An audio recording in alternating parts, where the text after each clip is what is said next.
I have an angel on my shoulder, but a devil in my head. I'm a curious guy. I'm very logical. Mm-hmm. So you have a logic. I want to know what your logic is. You have a logic. I want to know what your logic is. So I asked her, I was like, what is it about Black guys that you're so attracted to? She was like, well, I like how they treat me as a person. And so my general, because I've heard that before, my general consensus is why Queen of Spades out there seek Black guys is because we're lovers. We're natural lovers. Oh, see, this is why I cringe. But I'll continue, please. As a collective. Still cringy, but continue, because I'm a Black female, so maybe Black guys. I know. Just saying. Well, I mean, I have a friend who's married to a Black guy. She's Black as well. And same thing, you know, her husband's very loving. Me personally, I'm a lover through and through. Like, I will love this shit out of you. Like, I have friends that, like, you know, I talk to every day. And even though I don't talk to every day, I still try to, like, keep in contact with them just because I care about them, whatever else, blah, blah, blah. Some friends I don't give a shit about that. But that's what she said. She was like, you know, they treat me right. And I'm like, okay, cool. You know, we talked about past experiences and her history, my history, and all that. So she knows I like Hispanic women, whatever. It is what it is. But it's not like I sought her out or she sought me out solely because, you know, of me being the bull for a Queen of Spades. Mm-hmm. She's not a Queen of Spades. I even asked her, like, hey, like, you know, would you consider yourself? She was like, no. Mm-hmm. And then that's when we got into that conversation that we talked about earlier. So she understood. She knows the difference. She understood the derogatory nature of that term. Now, I don't know if someone told her that previously. I'm pretty sure somebody did. She's still mic'd up. She's right here. Yeah, she's like, voice. You keep talking you mean the definition about of her. Queen of Spades? Yes. Yeah. Now, I had seen it on Fet at one point, and I Googled, and in Google's my best friend, Wiki's my best friend. Right, Urban Dictionary. Yep. Yep, that's what I use a lot in Urban I Dictionary. looked up the definition of Queen of Spades, and it is derogatory. I mean, it goes back to like the days of slavery and stuff like that. Why women who only like Black men for certain reasons, and why it's derogatory. And he kept asking me, is that why you would not call yourself that? And that's absolutely true. I would, going back to the very beginning of the show about saying the N-word, no, that's a nasty word, even if it's with an A at the end. Mm-hmm. So let me actually, can I get a little nosy? Yes. So have you ever been with a Black man who's like, take this nigga there. Yes. Take this nigga. What you do in that moment? You keep going? No, just silent. If I stay silent, maybe it'll go away. You don't just kick him off and get the fuck out of here. No. I'd rather stay silent. Because that nigga dick was good, man. Oh my God. Oh my God. Only goes. Oh my God. And I've also been with the white guy who has, I would say, almost tried the same thing. What do you mean? Oh, is his dick good? Take this dick. Oh, this white dick? This white dick? Well, not necessarily with the white word in there, but you know, and it's almost like a giggly kind of thing. You know, at that point, I find that part funny. It's night and day at that point. Actually, one more question. See, what is the difference to you? Because what he was saying is like, what is the difference to you between why you prefer Black men? Do you date everybody? Yes, I have been with everybody. But your preference is Black men. Mm-hmm. What is the difference to you? What is? Just like he said, it's how they treat you. Everything from the touch, the caressing, to the words. I've been with white guys who, you know, hey, hop in my truck, we'll take a country ride. Oh, you know, shit. kind of thing. He turned around like shit. Then, you know, it's the wham bam, see ya. You know, leave my $5 on the table kind of thing. It's night and day with the Black. Yeah, that was the proverbial. That was the best pun of the day. Yeah, pun intended. With white guys and Black guys, I mean, I just think that and I even think that I told you that they're softer, they're tender, even the feel of their skin of black men's skin is something. Don't look at me. Something that I would enjoy more than even being attracted to a white. And maybe I shouldn't say, but the history with the white men with me. So, but I dated black men way before that too. Okay. So, and he was right about my profile with the words because you've read the profile. Yeah, I read the profile. Yeah, that was We had a whole it's a conversation. good profile. You got a good profile. She does. Yeah. So intimidated a little bit. It's whatever. What was you saying, Miss Elizabeth? No. We go. No, we don't do that here on the spread. I can talk about my personal experience because I've dated like a lot of guys, and probably what is the black population is like 13%, right around that 15%. Let's say, I'd say that more than 15% of my dating experience has been black men, but I've had all kinds of treatment from good to bad to, good kisser, bad kisser, good sex, bad sex, like romantic, not romantic, like just like I can't like good skin, bad skin. Yeah, that's the thing that's bothering me. Think of any like skin's important. I mean, I hear that. Okay. I hear that all the time. And black people do moisturize. There's some black people that have you been to a convention? I mean, BlurCon's coming up. There's some crusty ass black men that could be running around who do not I see a lot moisturize. of crusty black guys on fit. Right, so that's what There's also some soft white men too, but I'm associating it with the men that I have been with. Yeah, that's what's even the women that I've been with. But I think that a lot of white men do outside jobs and not in my come industry. home and I mean, they.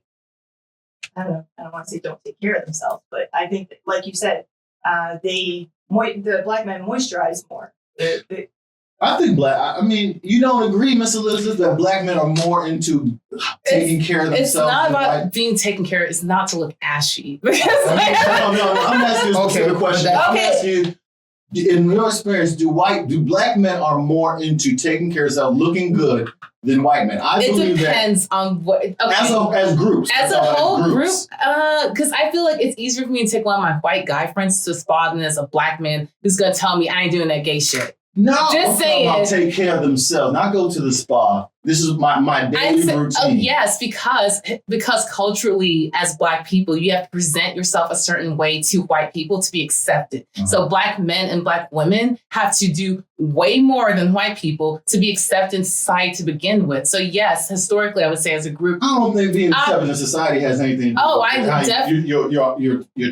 buy lotion myself. I mean, but that's just, to me, that's just part of it. But I feel like, yes, with our skin, like lotioning our skin is part of the package. We have dryers. Yeah, that's why I said ashy. You said no. I said we will lotion our skin because we don't want to be ashy. You said no. But so when somebody feels our skin, because I know a lot of white dudes, and white dudes, I thought they was surprised about me, my moisturizing process. Because you have oily skin, why the fuck would you like be moisturizing oily ass skin?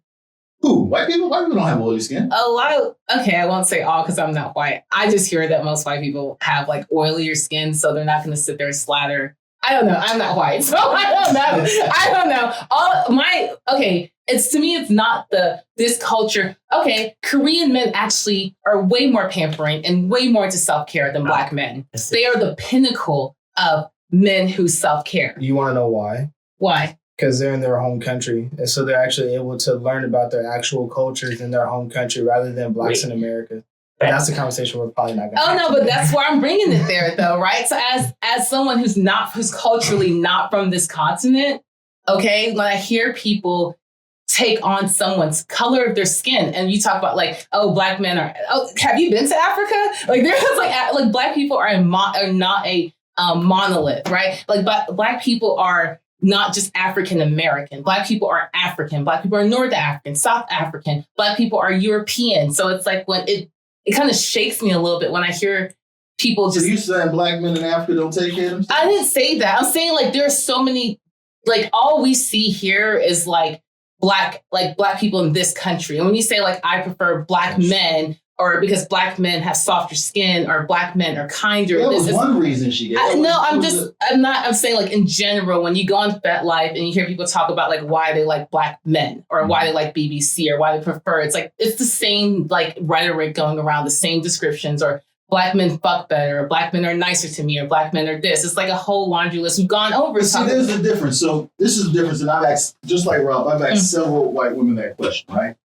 The difference, if you probably haven't did, but I've asked a ton of white. The difference is she gave a whole list that dealt with several things: character, personality, yes, physical attributes as well.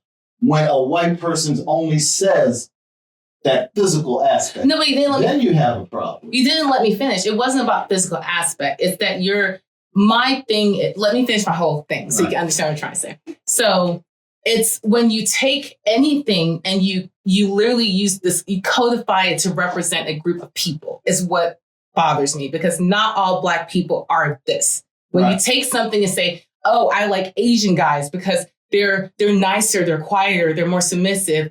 Korean guys have nicer skin. You're literally taking attributes of your environmental upbringing, your personal experience to codify a group of people based on the color of their skin.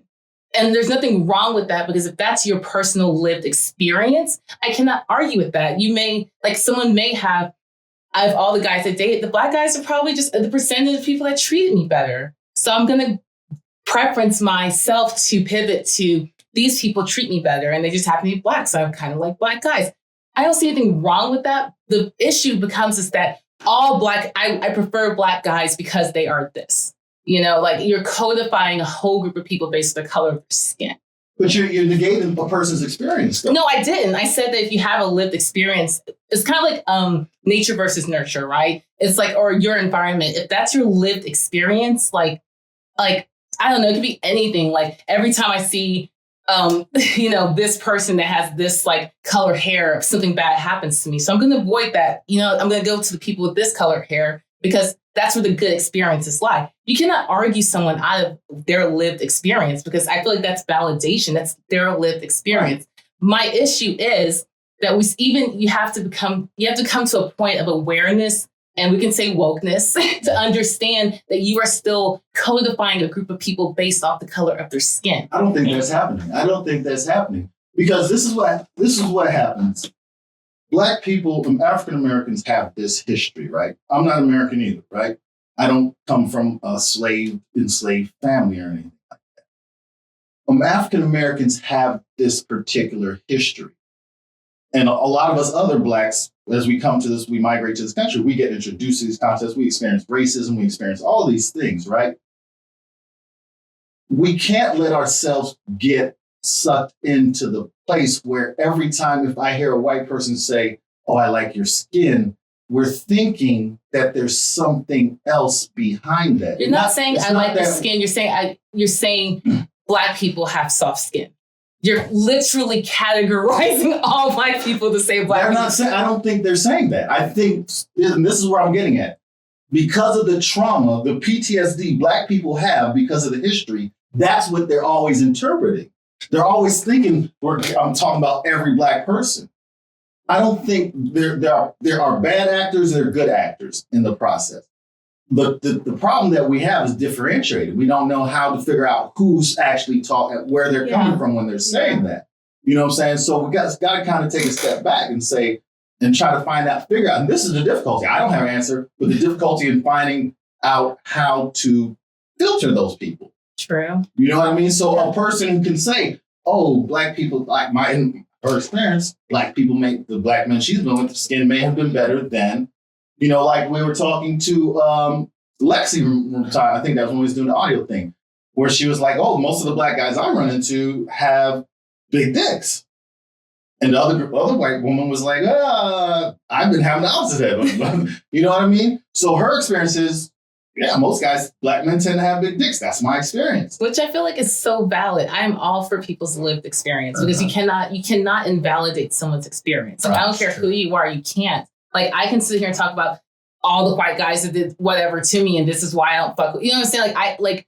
But I'm not living I guess for me, it's like I still have to have that level of pulling myself out, because I had to I mean, not to hijack this whole conversation, but like we've talked about this, like because of not being African American and coming from, like, I know where my family's from, I come from a place where everyone is Black. So it's like, we don't have these ideas to codify groups of people to say like, all Black people are this, you know what I'm saying? So it's like, to me, coming here and hearing these conversations, it's like, I do learn from coming. I learned so much from being on the show and talking from different people, because I come from that perspective. I have to remember, I know my family's history. I know my family's from, I come from a place where everyone looks like me. So I'm not dealing with, so when a white person comes into our place, it's like they are fetishizing us. And that's my lived experience with white men. Is like, I'm always fetishized, like period, point blank. But it doesn't make me think that all white men are. I would never, I am skeptical when a white guy contacts me. That's the first thing that comes to my head. It's like, so is he gonna like, you know, call me his ebony goddess, black skin? I do.